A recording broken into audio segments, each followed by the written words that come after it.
Assalamualaikum warahmatullahi wabarakatuh. Alhamdulillahilladzi arsala rasulahu bil huda wa dinil haq liyudhhirahu 'ala dini kullihi walau karihal musyrikun.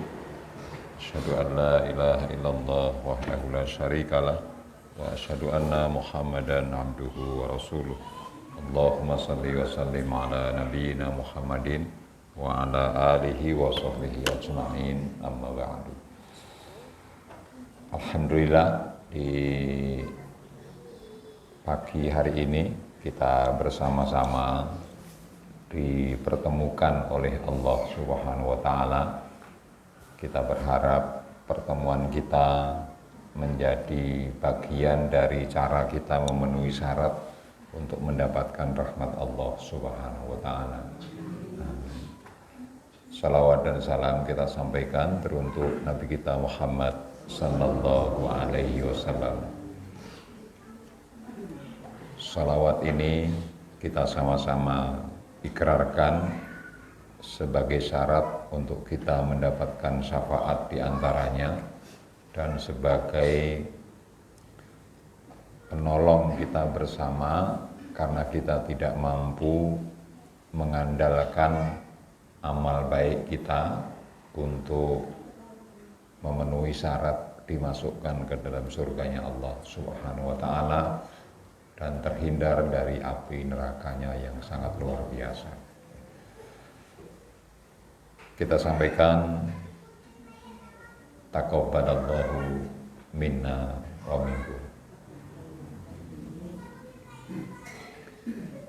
Semoga Allah Subhanahu wa taala menerima amal kita semuanya secara sempurna dan seutuh-utuhnya.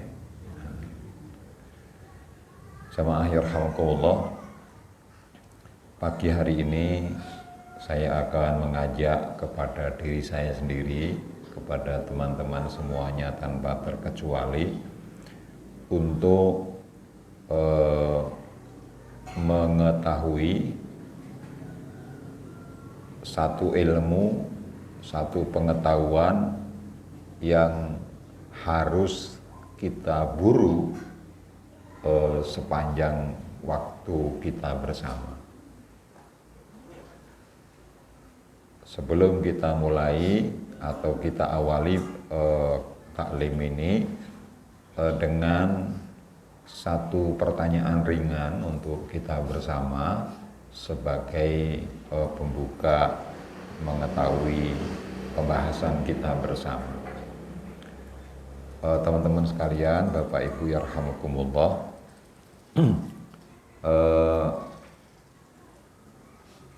di sini di judul ini ada kata-kata yang namanya waktu.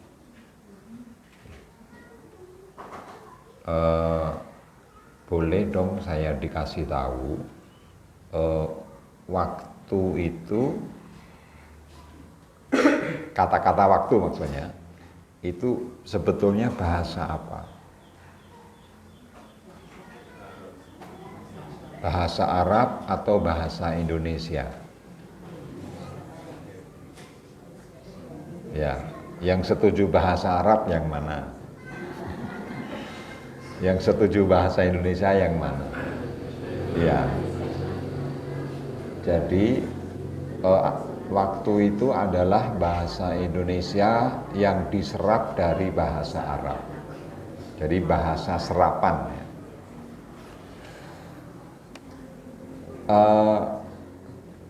Kalau kita turut-turut sebetulnya yang disebut dengan waktu itu apa sih? Waktu adalah apa? Saat, ya podo bahasa Arab saat. Ya. Masa ya, masa. Saya awali wallahu a'lam bishawab. Kalau ada di antara kita yang kemudian bertanya, Bu, Mbak, Mas, kok sudah lama tidak silaturahim ke tempat saya toh? Kemudian jawabannya apa? Nggak ada waktu, kan gitu.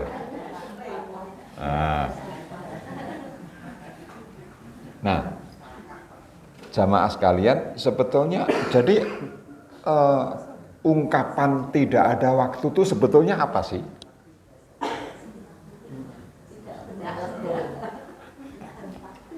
Tidak sempat ya. Nah, jamaah sekalian, ini saya hanya menduga saja Bapak Ibu.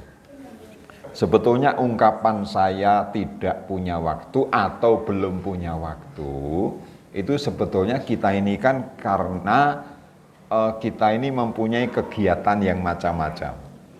Ya, kegiatan yang macam-macam itu, sebetulnya kita kegiatan yang macam-macam itu perlu waktu enggak? Perlu kan? Nah, kemudian kita tidak menyempatkan untuk silaturahim ke seseorang. Jadi waktu itu apa terusan?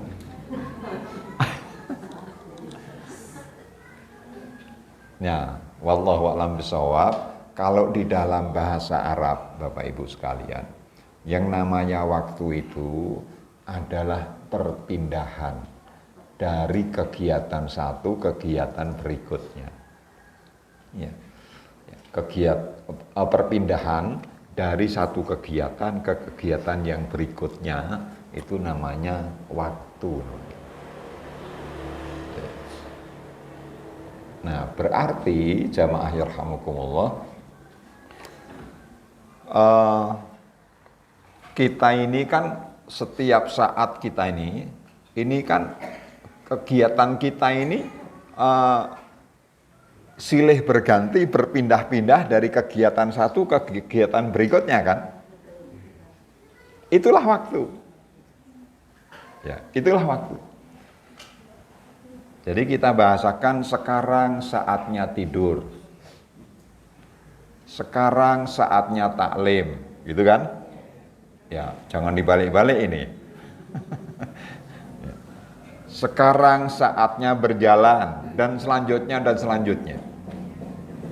Nah, ketika kita berpindah dari satu kegiatan ke kegiatan yang berikutnya, itu kita harus mempunyai ilmu. Harus mempunyai ilmu. Begitu jamaah sekalian. Bisa difahami ya?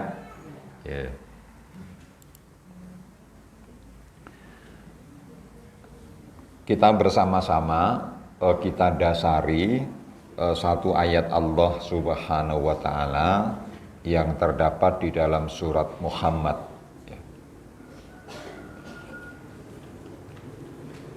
Ya.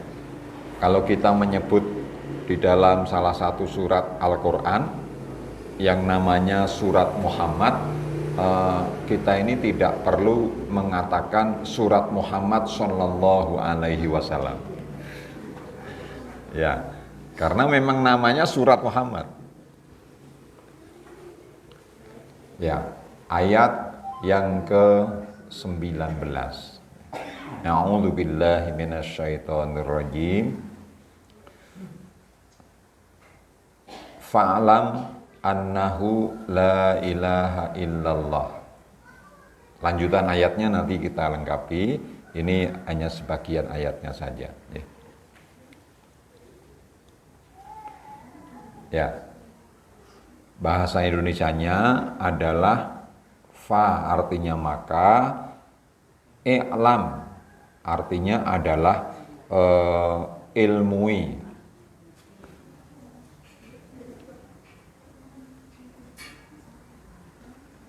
Ilmui, kemudian ada yang menerjemahkan yakini, karena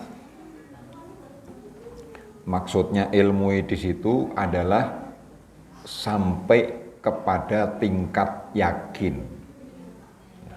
Ilmui sampai kepada tingkat yakin. Wahai Rasul, bahwa tidak ada yang berhak disembah selain Allah.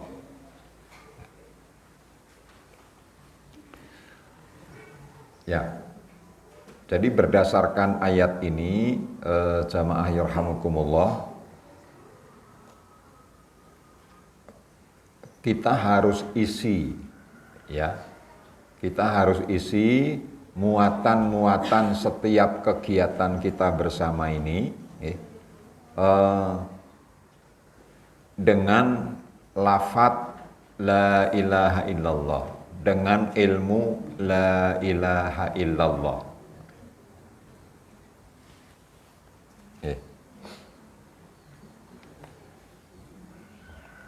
Ya. Ayat ini jamaah sekalian kita dibantu untuk mendapatkan penjelasan dari para alim kita dengan menyebutkan demikian. Bada Allahu amrohu bil ilmi fal ilmu qoblal qaul wal amal. Al ilmu huwaladzi yanqudhu an-nufus minal jahalah, dan selanjutnya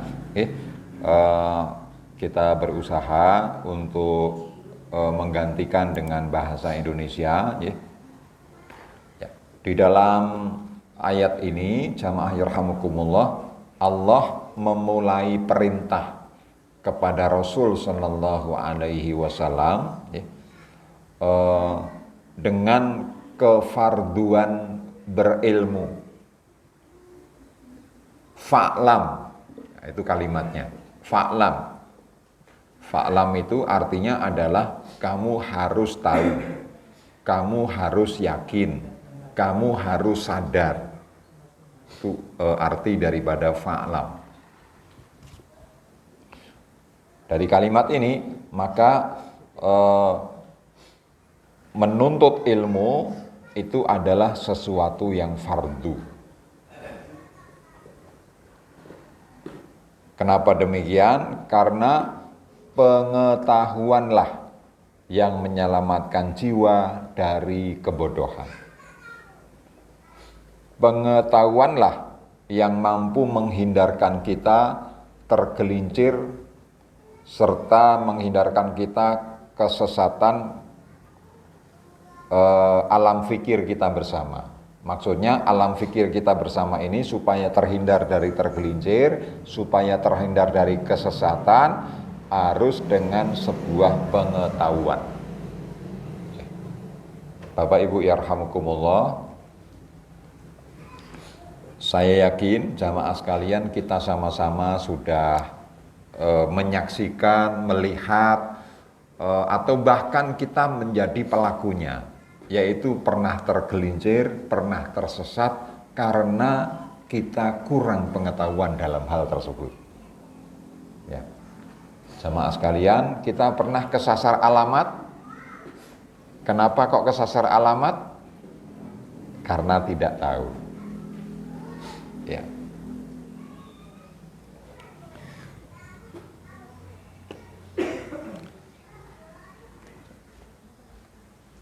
Karena pengetahuanlah yang kemudian jamaah yarhamukumullah mengeluarkan hati kita dari kesedihan, dari kegundahan. Jadi kesedihan kita bersama ini bisa kesedihan kita bersama ini kita bisa selesaikan dengan ilmu pengetahuan. Ya. Dengan ilmu pengetahuan.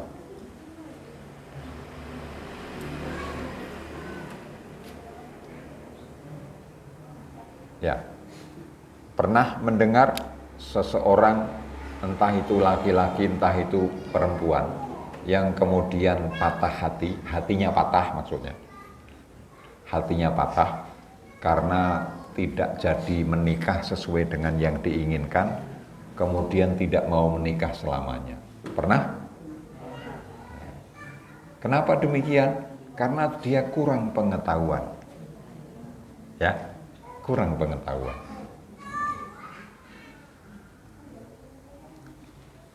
Kemudian pengetahuanlah yang membawa kita bersama dari alam kegelapan.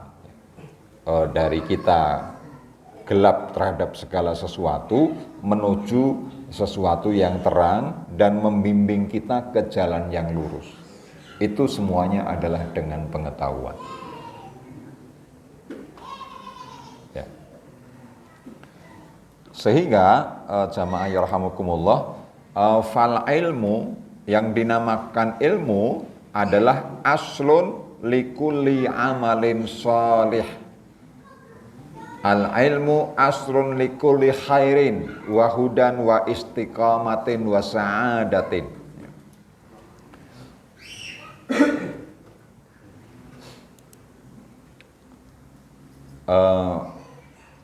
Kita tuliskan bahasa Indonesianya demikian. Jadi ilmu adalah dasar dari segala perbuatan baik. Ilmu adalah petunjuk kebenaran. Ilmu adalah dasar dari kebahagiaan dan kemuliaan. Oleh karena itu jamaah yarhamukumullah, sains atau ilmu pengetahuan ini memiliki status dan kedudukan yang tinggi, bahkan merupakan warisan kenabian. Lebih dari itu, jamaah yarhamukumullah, bahkan sampai para ulama kita itu mensepakati bahwa Islam, agama Islam itu adalah pengetahuan. Ya. Agama Islam itu adalah pengetahuan. Jadi agama Islam itu bukan benda seperti ini yang kemudian bisa diwariskan begitu, enggak. Tapi adalah ilmu pengetahuan.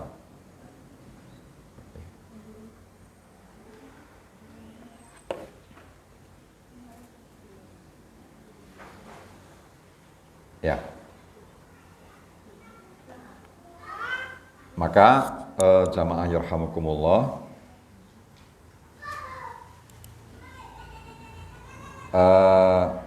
coba, ini hanya mencoba saja ya. Bisakah kita ini menyebutkan satu perbuatan atau satu ucapan yang kita kerjakan tidak dengan ilmu? Ada nggak satu perbuatan, ada satu ucapan yang kita sebutkan langsung begitu saja bisa ngomong tanpa didasari dengan ilmu? Sama sekali tidak ada. Pun jenengan ajeng nopo mawon wis. Mau pakai baju, pakai pengetahuan. Ya.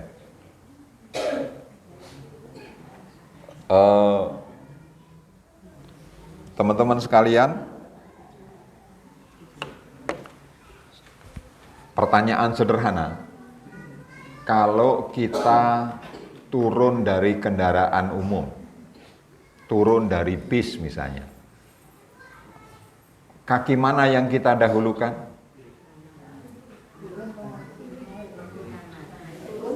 Turun. Kenapa jamaah sekalian menjawab dengan kaki kiri? Kenapa?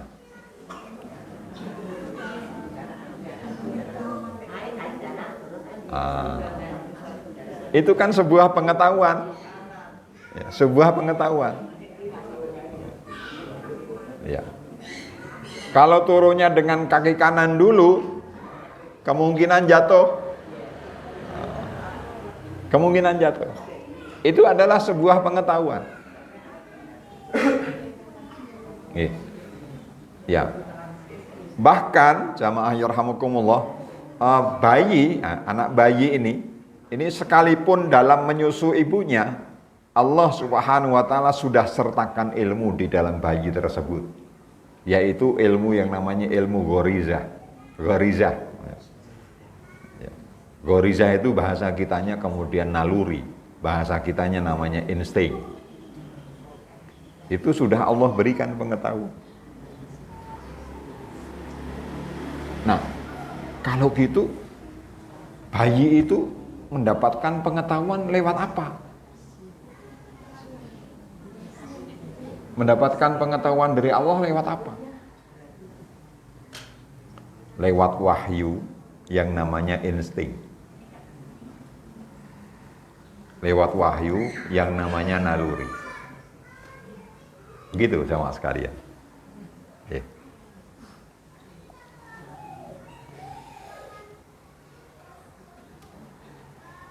Berikut ini adalah saya berikan salah satu contoh yang disabdakan oleh Rasulullah Sallallahu Alaihi Wasallam, hadis ya. Hadis yang dikeluarkan oleh Abu Dawud. Hadisnya sangat panjang. Man salaka tariqan yatlubu fihi ilman salakallahu bihi tariqan min turuqi al-jannah. Wal malaikatu tadau ajnihatiha ridwan li talibil ilmi, dan selanjutnya tidak saya bacakan utuh ya. Terjemahnya demikian. Rasul sallallahu alaihi wasallam bersabda kepada kita bersama, barang siapa yang berjalan menuntut ilmu, maka Allah mudahkan jalannya menuju surga.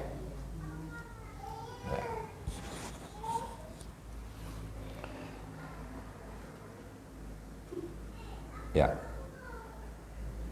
Jadi menuju surga itu perlu ilmu pengetahuan. Sesungguhnya kata Rasul sallallahu alaihi wasallam, kita lanjutkan, sesungguhnya malaikat akan meletakkan sayapnya untuk orang yang menuntut ilmu karena ridho dengan apa yang mereka lakukan. Jamaah yarhamukumullah, jenengan sekarang ini dinaungi oleh atap masjid atau sayap malaikat?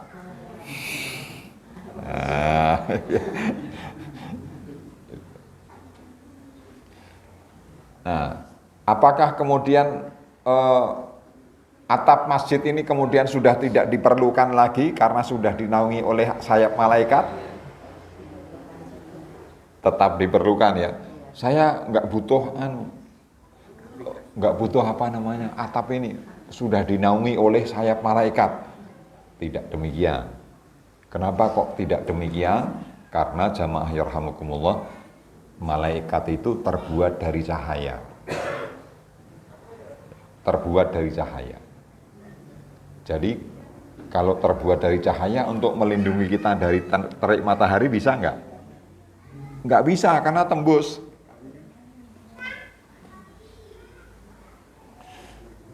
Ya.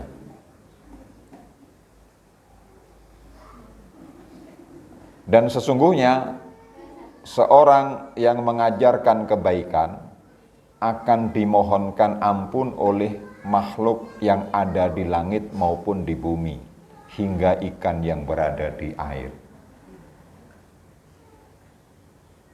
Ya, jamaah yarhamukumullah, jenengan milih duduk di situ atau milih duduk di sini?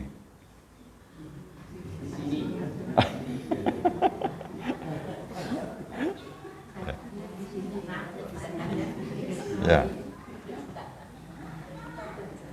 Jadi bedanya kalau duduknya di sini itu seluruh makhluk memohonkan ampun kepada orang yang duduknya di sini. Jadi milih duduk di sini pada situ.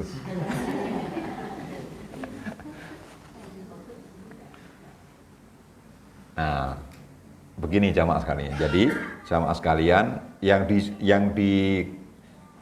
dikerjakan oleh para sahabat ridwanullah alaihim ajmain, itu para sahabat itu kadang duduk di sini, kadang duduk di situ. Para sahabat menerima ilmu dari Rasul sallallahu alaihi wasallam. Kemudian para sahabat menyebarkannya. Terus begitu. Jadi dia mencari ilmu, kemudian dia menyebarkannya. Mencari ilmu, kemudian menyebarkannya. Sehingga sekali tempo duduk di sini, sekali tempo menjadi majelis seperti kita bersama. Ya. Sesungguhnya keutamaan orang alim atas ahli ibadah seperti keutamaan bulan atas seluruh bintang. Sesungguhnya para ulama itu pewaris para nabi, dan sesungguhnya para nabi tidak mewariskan dinar, tidak juga mewariskan dirham, yang mereka wariskan hanyalah ilmu pengetahuan.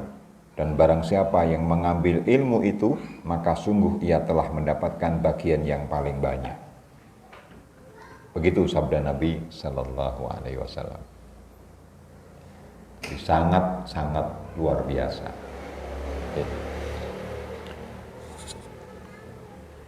Saya sampai sekarang ini masih belum bisa meniru. Jadi di satu wilayah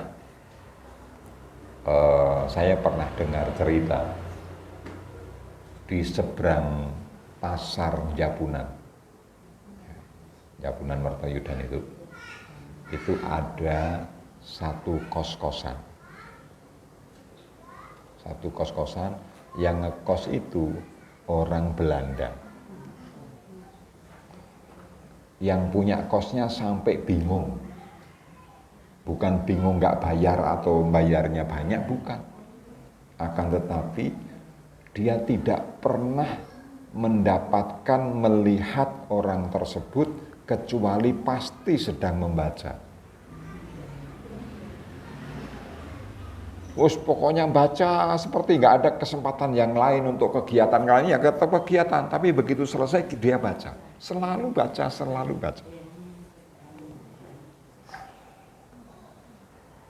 Begitu jamaah sekalian. Bahkan saya pernah memberikan nasihat kepada sebagian kita. Bagaimana sih caranya supaya bisa berbicara di hadapan umum, kemudian kalau berbicara bisa tertata dengan baik? Saya bilang, baca saja. Kalau kita rajin membaca, maka mau tidak mau kata-kata kita akan tertata dengan sendirinya. Ya. Ada yang kalau ngomong di hadapan orang lain kemudian gerutal-gerutul, ada? Karena kurang baca. Ya, karena kurang baca.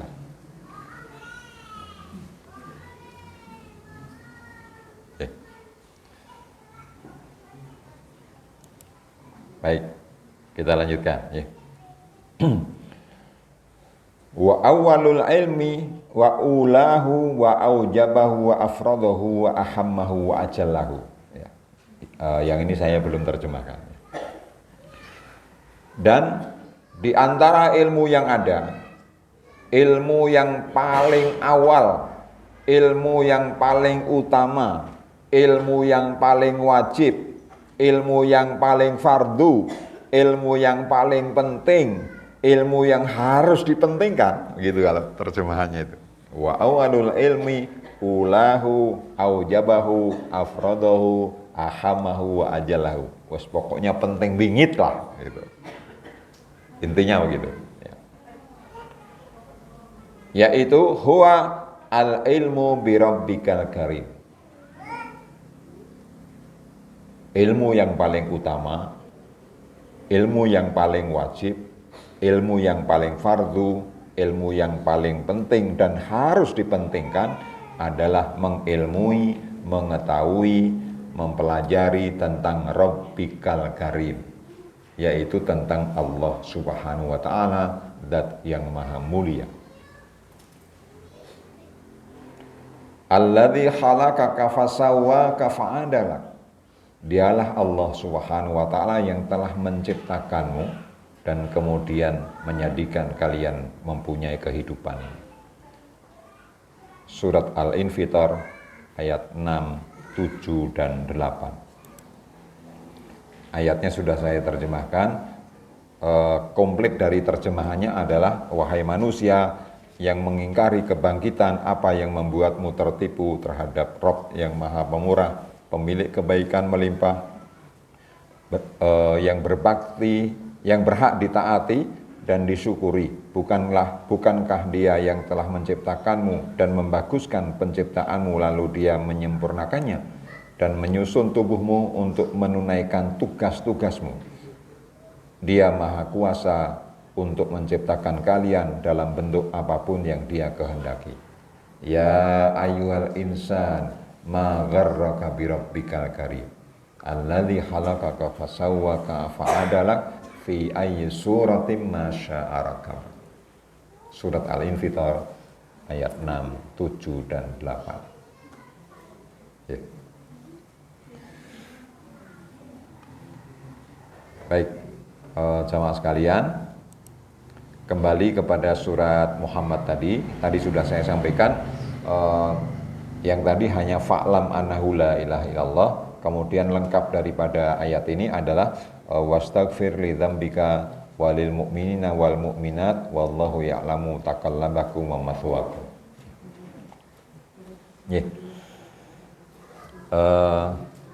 Tarjamahnya yaitu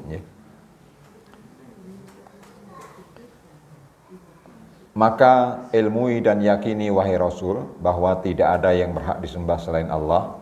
Mohonkan ampunan kepada Allah untuk dosa-dosamu, mohonkan ampunan untuk dosa-dosa orang-orang yang beriman, laki-laki maupun perempuan.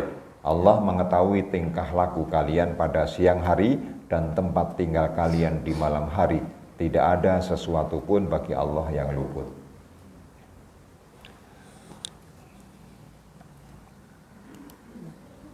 Ya, jamaah yarhamukumullah.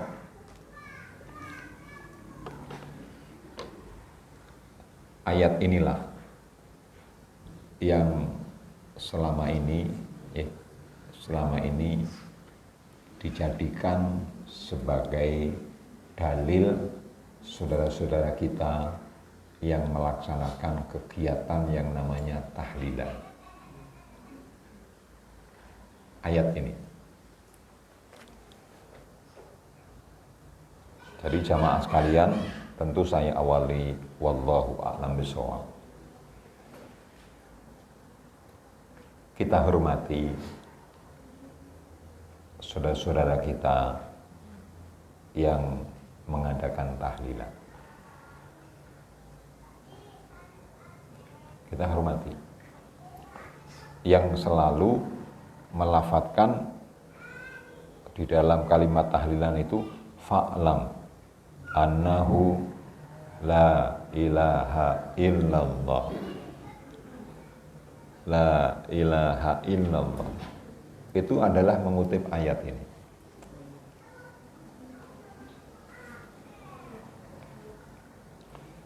Di sisi mana kita hormatinya? Yaitu di sisi untuk rajin melafadzkan la ilaha illallah. Nah, kegiatan tersebut jamaah sekalian mestinya dilanjutkan dengan sebuah pembelajaran yang baik, yaitu pelajaran kalimat tauhid la ilaha illallah. Sesudah kalimat tahlil diucapkan la ilaha illallah, kemudian apa biasanya?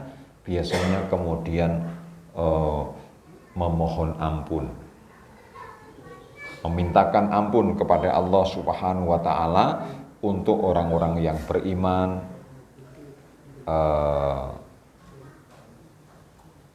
keluarganya, ya.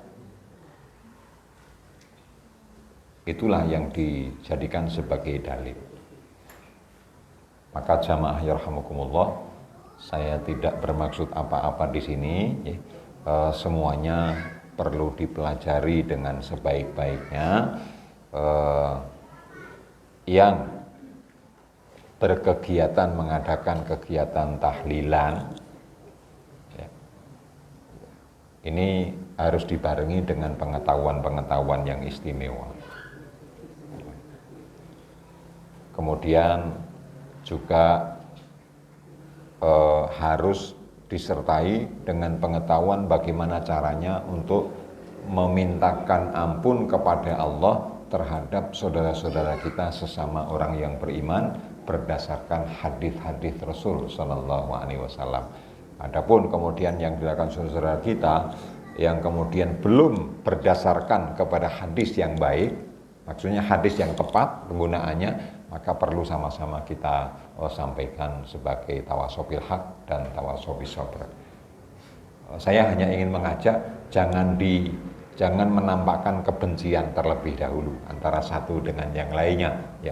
Yang tidak tahlilan benci dengan tahlilan, yang tahlilan benci dengan yang tidak tahlilan. Tapi carilah titik temunya, pelajari ayat ini, pelajari ayat ini.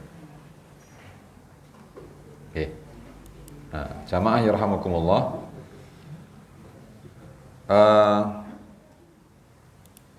Semula saya ingin mengajak kepada kita bersama tindak lanjut daripada mengamalkan ayat ini, jamaah sekalian. Itu adalah dengan cara kita ini memahami sifat dan nama Allah Subhanahu wa taala. Itu tindak lanjutnya. Ya. Akan tetapi pada kesempatan pagi hari ini saya belum mencontohkan salah satu atau beberapa sifat-sifat Allah Subhanahu wa taala. Saya hanya memberikan gambaran umum terlebih dahulu, jamaah yarhamukumullah, dengan satu kejadian yang ada di tengah kita bersama. Bapak Ibu yarhamukumullah, pernahkah kita mendengar satu ucapan? Ucapannya begini. Ini ucapan yang negatif. Mas, Mbak, jenengan kenal dengan orang yang namanya si Anu? Oh iya kenal. Itu kan orangnya yang, kalau perempuan kita sebut, oh itu kan orangnya yang cantik, badannya bagus, pokoknya serasi banget itu kan. Iya itu. Kemudian di akhir komentarnya begini, tapi Masya Allah orangnya cantik banget, tapi sifatnya la ilaha illallah gitu. Pernah denger gak gitu?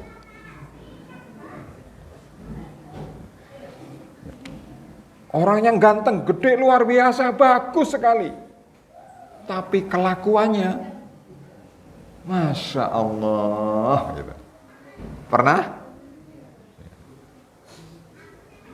Tapi ada juga sebaliknya dari itu.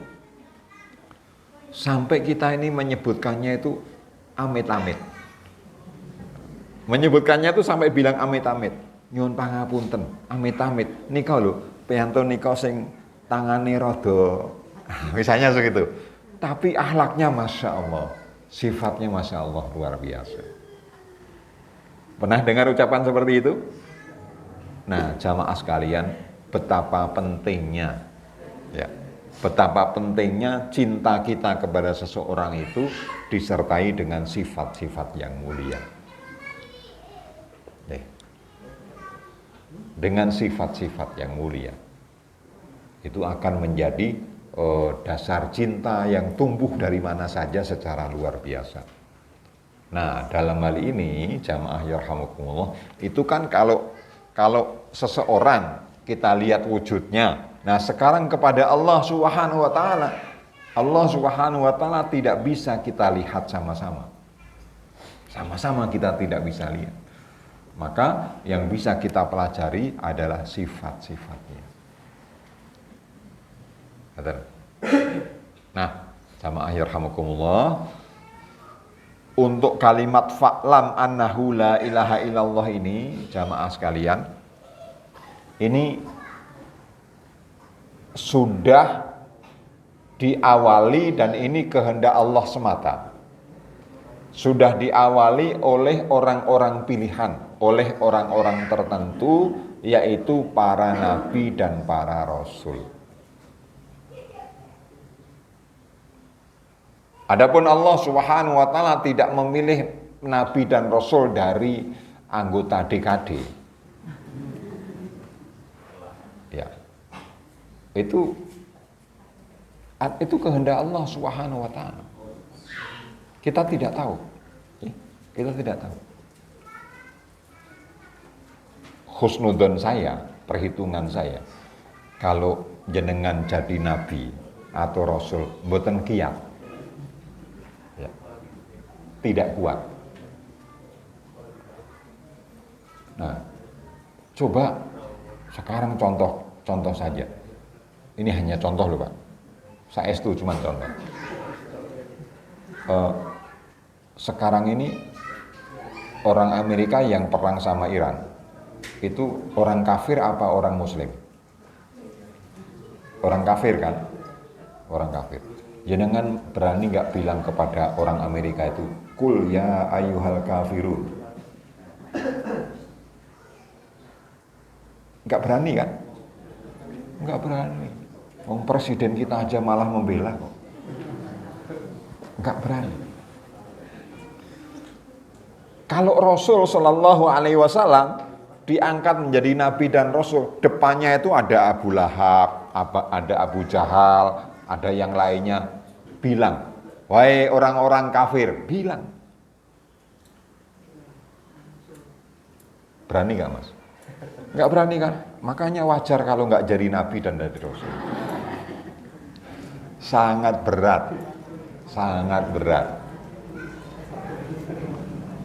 Nah, jamaah yarhamukumullah, orang-orang pilihan dari para nabi dan para rasul ini dalam wujud fa'lam annahu la ilaha illallah ini, jamaah sekalian, ini mereka harus mengalami yang kejadian-kejadian yang luar biasa. Bahkan saking luar biasanya, di luar nalar, di luar hukum alam.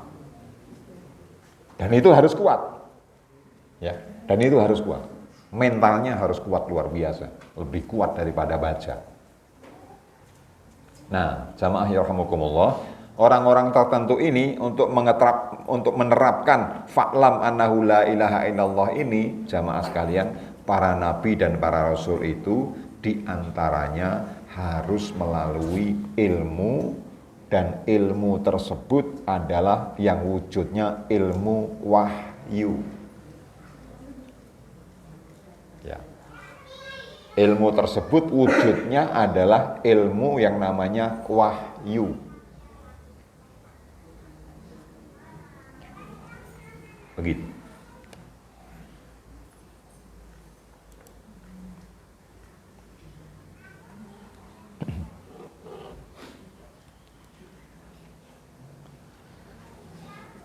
Ya, untuk hari ini kita gambarkan dulu beberapa contoh, beberapa kondisi ya para nabi dan para rasul di dalam menerima ilmu tersebut, wujudnya adalah wahyu. Ya.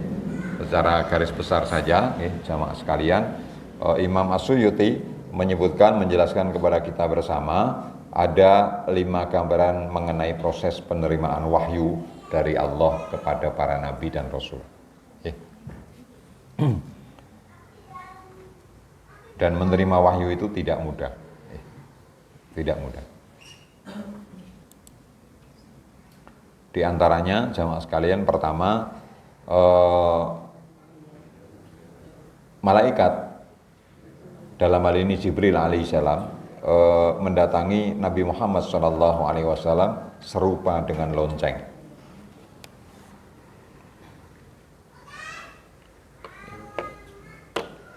Kita pernah mendengar lonceng kan? Ya. Kalau misalnya di masjid ini kemudian ada jam yang ada loncengnya, kemudian loncengnya bunyi dreng itu mungkin yang ngantuk kaget.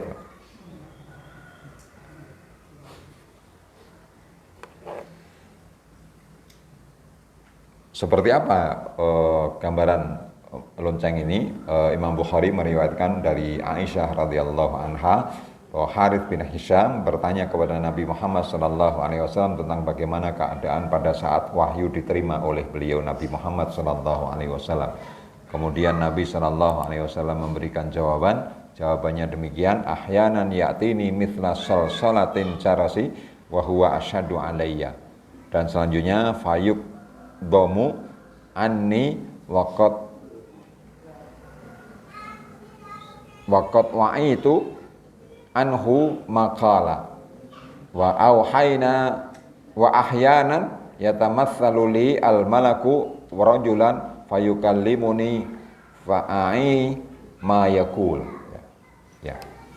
Jemaah sekalian, ini saya bacanya saja kecaduk-caduk ini. Sulit bahasanya itu. Ya. Itu baru caranya Rasul menggambarkan mendapatkan wahyu, itu saya bacanya sudah kesulitan. Apalagi mendapatkan wahyunya langsung. Ya.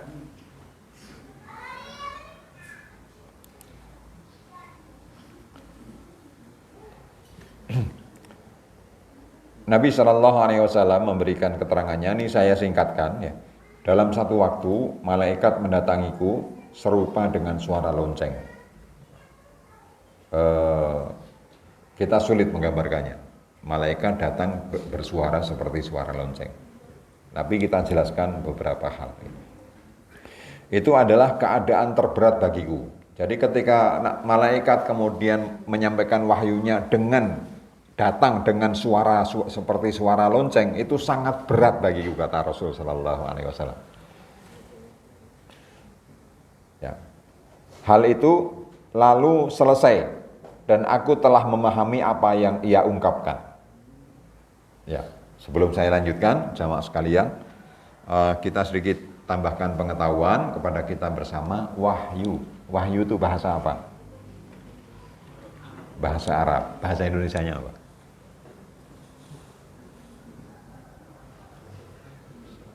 Ya, wahyu bahasa Arab. Bahasa Indonesianya apa? Wasilah. Apa, Bu? Ilham.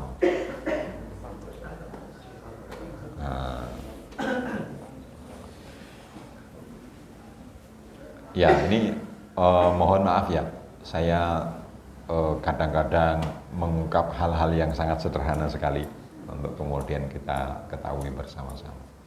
Jemaah sekalian, wahyu itu bahasa Arab. Bahasa Indonesianya adalah bisikan. Ini bahasa ya. Wahyu itu bahasa Indonesianya adalah bisikan. Jadi kalau jenengan misalnya bisik-bisik, itu menyampaikan wahyu. Menyampaikan wahyu. Apa yang dimaksud bisikan itu? Yang namanya bisikan itu hanya orang tertentu yang dibisiki. Ya kan? Ini banyak, kemudian saya bisikan ke seseorang. Karena wahyu itu kalau diberikan secara umum nggak kuat semua. Harus orang-orang tertentu melalui bisikan. Nabi dan Rasul saja.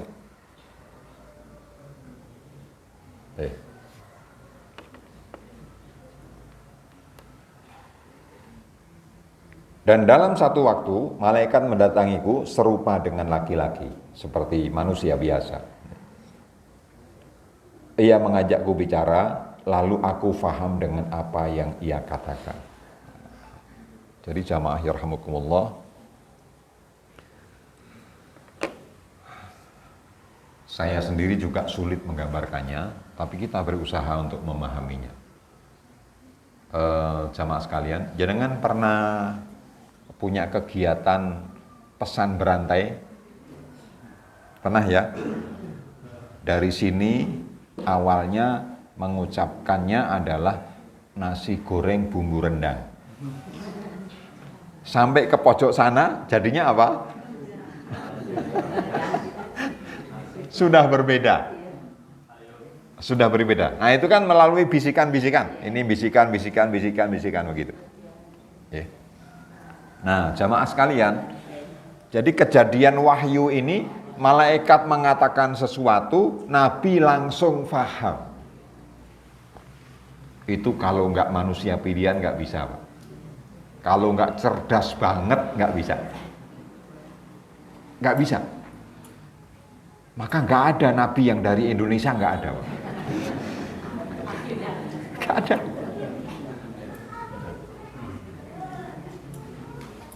Itu harus dipilih dari orang Arab pun harus orang Quraisy yang punya kebiasaan menghafal luar biasa. Sudah punya kebiasaan menghafal luar biasa. Itu.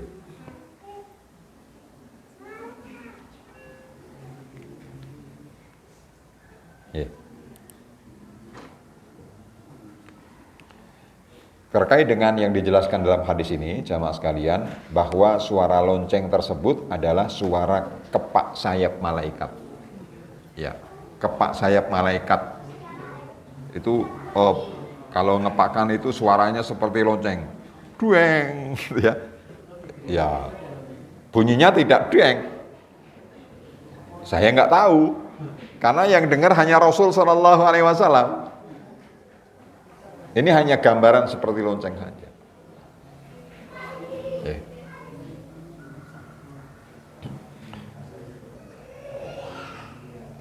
Suara itu seakan menjadi tanda bagi Nabi Muhammad SAW untuk memusatkan perhatiannya terhadap wahyu yang diturunkan kepada beliau. Jadi suara kepakan sayap yang seperti lonceng itu untuk supaya Nabi segera fokus, tidak mendengar yang lainnya, tidak peduli dengan suara yang lainnya, hanya ini saja yang didengar dan diperhatikan.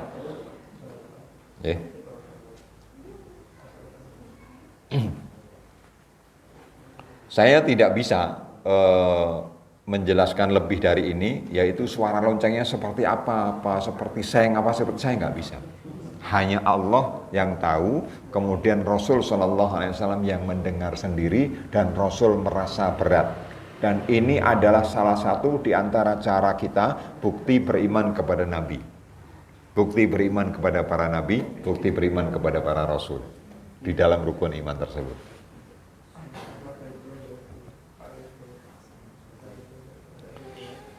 Kemudian sebagian ulama yang lainnya menyatakan bahwa ini adalah gambaran turunnya wahyu tatkala wahyu tersebut berisi ancaman. Jadi kalau wahyunya Allah itu berisi ancaman-ancaman, malaikat datangnya seperti lonceng. Itu. Sehingga membuat Nabi SAW merasa gemetar, merasa takut luar biasa karena ayat yang akan disampaikan adalah tentang ancaman-ancaman.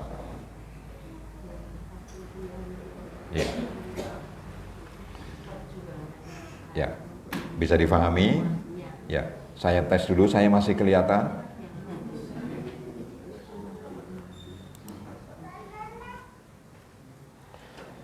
Yang kedua adalah wahyu disampaikan kepada Nabi Muhammad SAW dengan cara ditiupkan ke hati beliau langsung. Jadi seperti meniupkan ruh. Seperti meniupkan ruh. Disebutkan dalam hadis yang diriwayatkan dari sahabat Anas bin Malik, diriwayatkan oleh Imam Hakim, menyebutkan kepada kita bersama. Ya.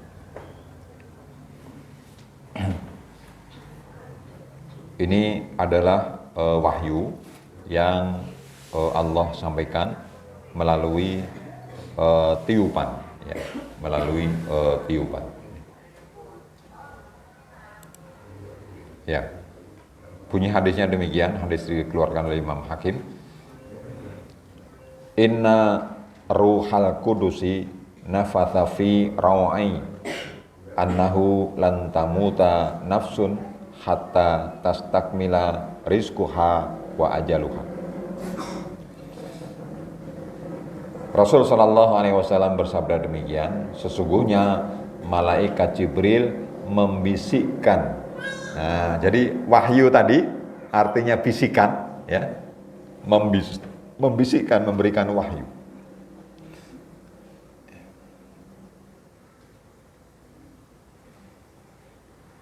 Ke dalam hatiku, sesungguhnya seseorang tidak akan mati sampai sempurna rizki dan ajalnya.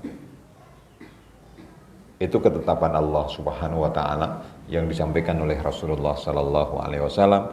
Sesungguhnya seseorang tidak akan mati sampai rizki yang Allah berikan kepadanya utuh sempurna, ya, dan kemudian sampai kepada batas jatuh temponya. Bapak Ibu yarhamukumullah, tidak mengurangi rasa hormat kepada kita bersama. Saya jelaskan secara umum saja, masing-masing kita ini yang hadir di sini semuanya ini jatah pengambilan rezekinya sudah berbeda-beda. Kayaknya sudah cepat mengakui ini. Ada di antara kita yang apa-apa masih oke. Tapi ada di antara kita yang apa-apa tidak oke. itu berarti sudah mulai terkurangi jatah rizkinya. Lama-lama Bapak Ibu sekalian, lama-lama.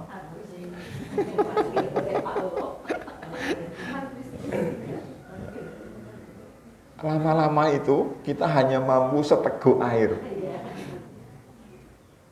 Air itu sudah mulai habis. Sudah mulai habis. Pripun Mbah Kakung daharipun pripun? Nggih, lumayan bubur satung. Mau dimasuki lebih dari itu sudah nggak bisa. Sudah nggak bisa. Maka sadarilah bahwa rezeki Allah Subhanahu wa taala meskipun melimpah, meskipun tetap banyak, meskipun bilangannya tidak berjumlah, badan kita kemudian sudah tidak mampu meresponnya. Ya. Jadi bukan karena Allah kemudian mengambil bagian rezeki, bukan. Tapi memang kondisi fisik kita sudah masing-masing ketemu dengan ajalnya. Ajalnya itu adalah batas tempo kemampuan untuk mencerna. Dan itu adalah wahyu Allah yang disampaikan oleh Jibril melalui bisikan langsung kepada hatinya. Dan alhamdulillah bisikan itu sekarang sampai kepada kita bersama dan kita sudah banyak yang sadar ya.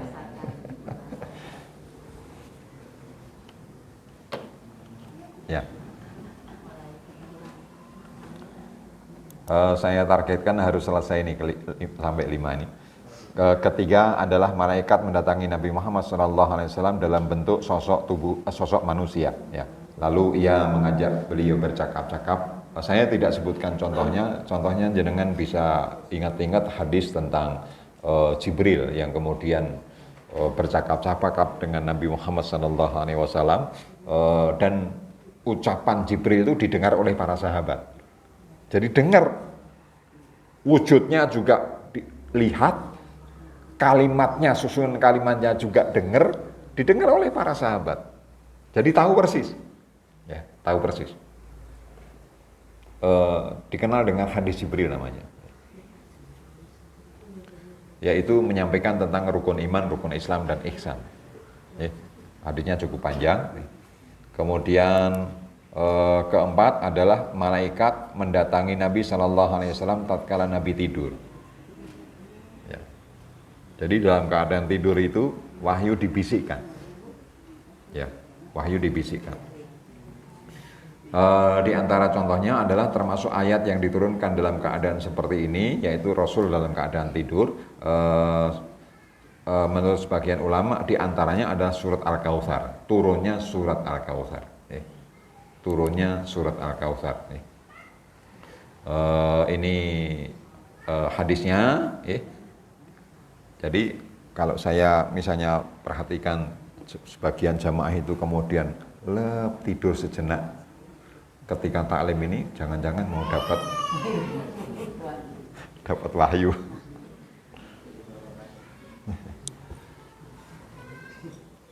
Ya, ini hadisnya jamaah sekalian. Saya sudah tuliskan tarjamahnya. Hadis ini dikeluarkan oleh Imam Tirmidzi. Anas berkata, suatu hari, suatu saat Rasul Shallallahu Alaihi Wasallam berada di hadapan kami, kemudian beliau tertidur sebentar. Jadi kondisi semacam ini kemudian tertidur sebentar.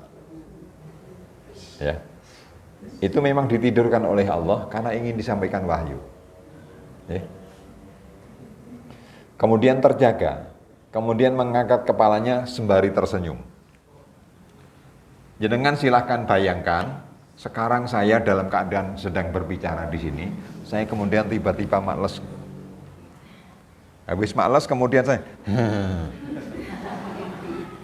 jenengan komentarnya apa terhadap saya?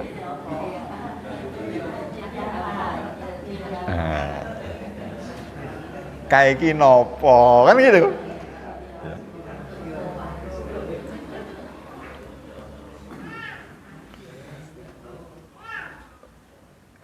Mungkin saja kemudian responnya itu negatif. Ya, negatif. Maka jadi nabi itu berat sekali. Bayangkan mau dapat wahyu, suruh tidur sebentar, kemudian tersenyum. Itu direspon jelek loh, banyak dari kalangan orang-orang Quraisy itu. Jelek responnya. Berat sekali menjadi nabi itu. Makanya sering disebut dengan Majnun. Ya. Majnun. Ora waras. Ya, Majnun itu kan ora waras. Lalu kami bertanya, apa yang membuat Anda tertawa wahai Rasul? Rasul sallallahu alaihi wasallam menjawab, barusan sebuah surat diturunkan kepadaku, yaitu surat Al-Kautsar. Inna a'tainakal kautsar.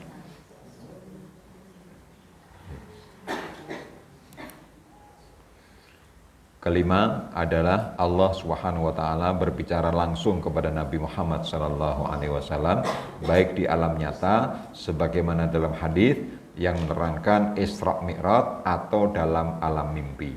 Itu Allah berbicara langsung kepada Nabi Muhammad sallallahu alaihi wasallam. Ya, jamaah sekalian,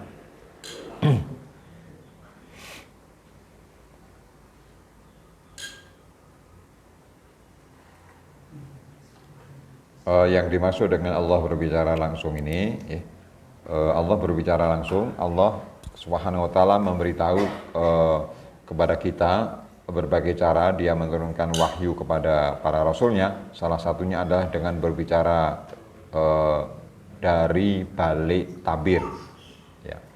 Allah berbicara dari balik tabir.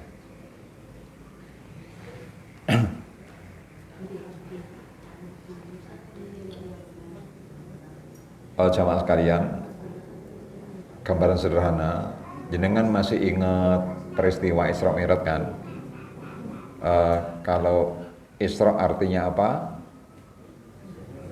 Diperjalankan dari Makkah sampai Baitul Maqdis, sampai Masjidil Aqsa. Kemudian dari Masjidil Aqsa mengadakan Mi'raj ya, ke Sidratul Muntaha. Sidrah artinya apa? Ya, Sidrah artinya tingkatan, Muntaha artinya akhir. Ya, jadi sudah tidak ada lagi tempat yang lebih tinggi dari itu. Nah, jamaah sekalian, ketika Rasulullah SAW Mi'raj, ya, itu diajak bicara langsung oleh Allah Subhanahu wa taala. Pertanyaan saya, Rasul ketemu Allah enggak?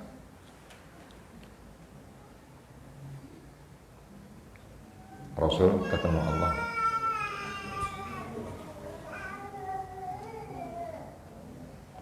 Rasulullah sallallahu alaihi wasallam tidak bertemu Allah secara langsung. Jadi jamaah sekalian, Nabi dalam hal ini Nabi Muhammad sallallahu alaihi wasallam dan kita sama-sama belum mendapatkan izin untuk bertemu Allah secara langsung. Jadi Nabi Muhammad itu juga diuji sepanjang masa, sepanjang hidupnya untuk beriman kepada Allah, tapi belum bertemu. Sama dengan kita. Hanya perbedaannya Nabi SAW sudah mengalami kejadian yang luar biasa. Kejadian yang luar biasa. Ini adalah sebagai tuntutan keimanan kita kepada Nabi Muhammad SAW. Percaya atau tidak?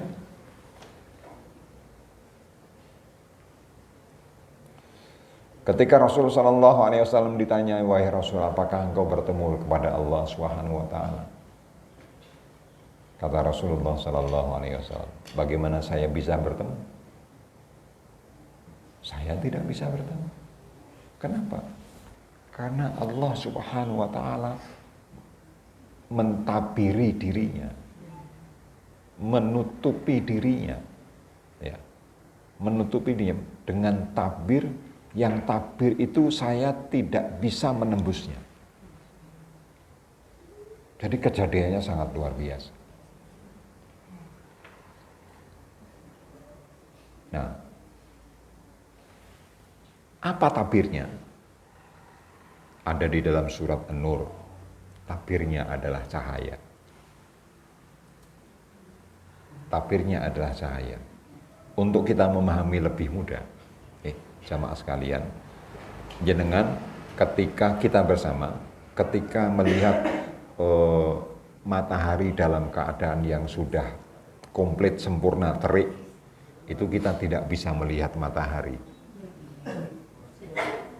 Begitu? Kita kalah dengan cahayanya. Nah, gambaran sederhananya begitu. Bagaimana saya bisa melihat? Pandangan saya tidak bisa menembus cahaya yang menghalanginya. Nah, sehingga jamaah sekalian, dalam hal ini Allah Subhanahu wa Ta'ala berbicara langsung kepada para nabinya di antaranya, tapi tetap melalui ada tabirnya. Ya, jamaah sekalian, untuk sementara sampai di sini dulu apa yang kita pelajari bersama-sama. Mudah-mudahan ada manfaatnya untuk bisa kita sama-sama jadikan sebagai meningkatkan iman dan takwa kita sekalian. Sebelum saya akhiri, kalau ada yang mau disampaikan dulu, kita persilahkan. Kalau tidak ada, kita tutup sampai di sini dulu. Mohon maaf hilaf dan salah saya. Cukup? Alhamdulillah. Baik, kalau sudah cukup saya akhiri dengan